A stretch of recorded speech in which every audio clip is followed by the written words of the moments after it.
Right now, the world's attention is locked on the war in Israel, and with so much noise in the headlines, it's easy to get caught up in sensational stories while missing the deeper truth of what's really happening. The first thing to understand is that war isn't just a military event. It's an economic shockwave that spreads far beyond the battlefield. Investors know this, governments know this, and ordinary people feel it in ways they don't always realize. When conflict breaks out in such a critical region, oil prices, trade flows, and even the strength of entire currencies start to shift. Suddenly, happens thousands of miles away can affect the cost of fuel at your gas station or the price of food at your local grocery store. That's the hidden cost of war, the invisible hand that disrupts financial security for millions of people who have nothing to do with the conflict itself. At the same time, the political side of this war is just as important as the bullets and bombs. Leaders, parties, and governments spin narratives designed to justify their actions and rally international support.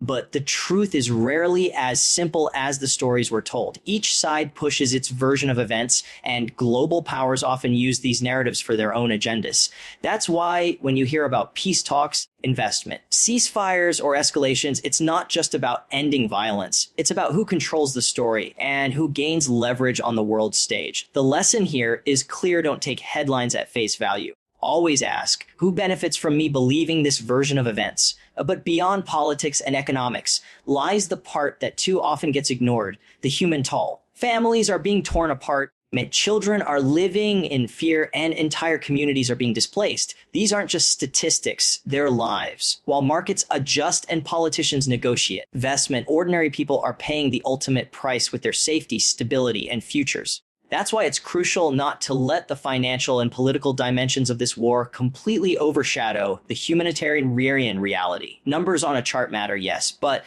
so do the human beings behind those numbers. Finally, we need to ask, what does this mean for you right now? Even if you're not living in the region, the ripple effects will find their way into your daily life. Higher energy costs, unstable markets, and rising inflation could all trace back to conflicts like this. On a social level, global division grows deeper, creating polarization in communities across the world. And in the bigger picture, this war is a reminder that global events are not distant. They're directly connected to your wallet, your security, and your future. Staying informed, asking deeper questions, and planning ahead financially are not just smart moves, they're survival strategies in a world where conflicts can redefine reality overnight. When we talk about war, most people immediately think of soldiers, weapons, and the front lines. But the less visible battlefield is the economy, and that's where ripple effects of conflict can be felt across the entire globe.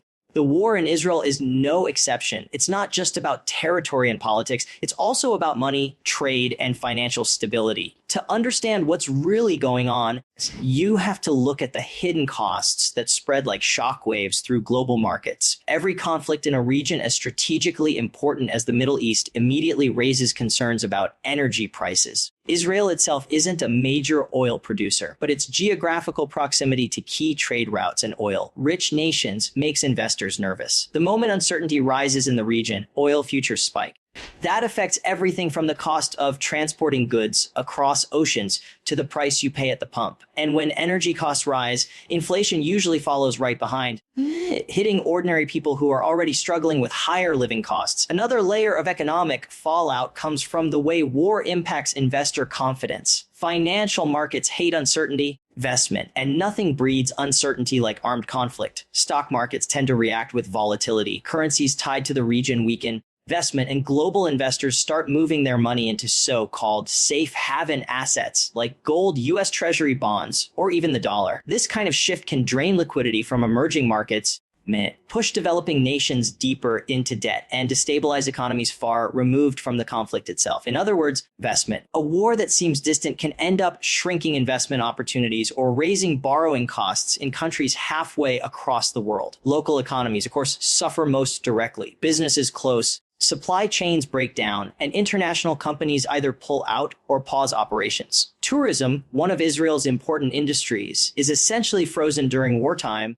as stripping away revenue streams that support jobs and small businesses. At the same time, governments redirect spending toward military needs, which usually means higher deficits and eventually higher taxes or reduced public services. Ordinary citizens feel this squeeze directly. Food becomes more expensive, jobs become less secure, and savings lose value as inflation eats away at purchasing power. The takeaway here is that war is not contained within borders. It's a financial event with worldwide consequences. The economic cost doesn't show up only in government budgets or market indexes. It shows up in everyday life. It's in the rising grocery bill, the cost of heating your home, or the sudden swings in your investment portfolio. And while the fighting may be thousands of miles away, the financial impact has a way of finding its way to your doorstep. One of the most overlooked aspects of the war in Israel is the way political narratives are crafted, packaged, and sold to the world. Every government involved knows that controlling the story is almost as powerful as controlling the battlefield. Wars today are fought not only with weapons, but also with words, images, and carefully selected facts. Leaders on all sides push narratives that justify their actions, rally support from allies, and shape international opinion. The average person sitting thousands of miles away only sees fragments of reality through the lens of the media, and even those fragments are often filtered, edited, or slanted in a particular direction. This is why two people watching the same event from different sources can come away with completely opposite conclusions. Political messaging is designed to simplify a complex situation into a good versus evil narrative because that's easier for the public to digest. But the truth is never that simple. Behind the slogans and press conferences are negotiations, power struggles, and global agendas that the public rarely sees. Investment. International powers often use the conflict to advance their own strategic interests. A country might voice strong support for one side, not necessarily out of moral conviction, but because of trade agreements, defense contracts, or geopolitical leverage. This is why understanding the difference between what's said and what's actually happening is so important. Headlines may highlight humanitarian concern, but behind closed doors, the discussions are often about resources, alliances, and influence. What makes this even more complicated is how social media amplifies narratives in real time. Images and videos spread instantly. And while many are authentic, some are manipulated or taken out of context. People share content emotionally, and before long, public opinion starts shaping government policy rather than the other way around. In this way, perception becomes reality, and leaders are forced to react not only to events on the ground, but also to how those events are being interpreted globally. For anyone trying to truly understand the war, the key is to always ask who benefits from this version of the story. Narratives are rarely neutral. They're tools of influence. If one side gains international sympathy, it strengthens their bargaining power in negotiations. If another side successfully frames themselves as victims or defenders, it can justify their actions militarily or politically. By recognizing that what we're shown is often just a piece of a larger strategy, we become less vulnerable to manipulation and better equipped to see the war for what it really is, a struggle not just over land and power, but also over truth itself. When wars are discussed on the global stage, the focus usually revolves around military strategies, political maneuvering, or economic consequences. Yet the most devastating and immediate impact is on ordinary people whose lives are torn apart in ways that statistics can never fully capture. In Israel and the surrounding region, families are waking up to air raids, children are being forced into shelters, and communities are losing their homes and livelihoods overnight. Behind every headline is a story of someone who has lost a loved one. Someone who no longer knows if they will have food tomorrow, or someone who has been displaced and now lives with uncertainty as their only constant companion. These human costs don't make the front page as often as stock market shifts or political statements, but they are the most profound measure of the toll this conflict takes. Children are often the most vulnerable in these situations. Their schools are disrupted, their psychological stability shattered, and their sense of safety stolen. For many of them, childhood becomes defined not by play and learning, but by trauma and survival. These effects don't disappear when the fighting stops. They leave scars that can last a lifetime, shaping entire generations with fear and distrust. For adults, the toll comes in different forms: the struggle to provide for their families when jobs vanish, the constant worry about loved ones, investment and the pain of being separated from their communities due to displacement. Meanwhile, hospitals and health systems are overwhelmed. Medical supplies become scarce, doctors and nurses work under impossible conditions, and people with chronic illnesses or injuries often go untreated because the infrastructure is damaged or blocked. Clean water, electricity, and food supplies can all become targets of disruption during war, turning survival into a daily battle that extends far beyond the immediate danger of violence. The humanitarian crisis also ripples outward as refugees seek safety in neighboring regions, creating pressure on resources and sometimes sparking new political tensions. Aid organizations try to step in, but their access is often limited and their work is slowed by bureaucracy, danger, or lack of funding. All of this underscores a painful truth. While leaders negotiate and armies clash, it's civilians who carry the heaviest burden. This side of war is often overshadowed by statistics and political rhetoric. Investment. But without acknowledging the real human suffering, we risk forgetting that behind every destroyed building and every lost job is a life interrupted, a dream shattered, and a future put on hold. This is the reality that makes war not just a political conflict, but a human tragedy. For most people watching the war in Israel from afar, it can feel like something distant. Tragic, yes, but separate from daily life.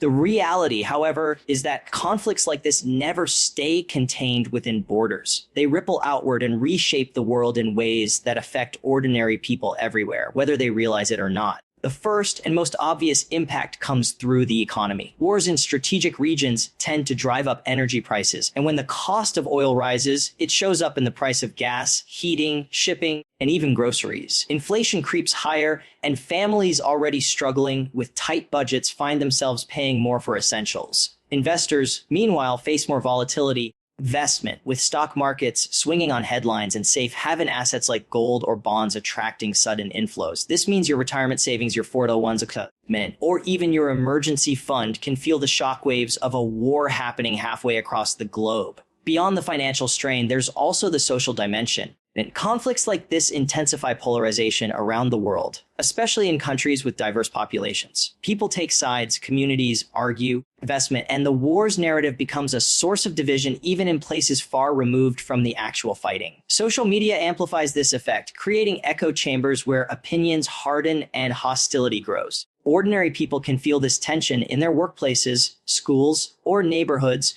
where conversations about the conflict sometimes spark arguments and distrust. It's a reminder that global conflicts don't just affect international relations. They seep into the fabric of everyday social life. Another layer is security. Wars in volatile regions raise concerns about terrorism, investment, cyber attacks, or regional instability spreading beyond the immediate conflict zone. Governments respond by tightening security measures, increasing military spending, and sometimes imposing policies that affect civil liberties. The world feels a little less stable, and that sense of uncertainty influences how people live, travel, and even plan for the future. Ultimately, a good investment. What this means is that no one is entirely insulated from what's happening in Israel right now. You don't need to be in the region to feel the consequences. Whether it's through your wallet, your community, or your sense of security, the impact eventually finds its way into your life. That's why staying informed, questioning narratives, and preparing financially aren't luxuries. They're necessities. In a globalized world, the events we see on the news today often shape the opportunities, challenges, and realities we will face tomorrow.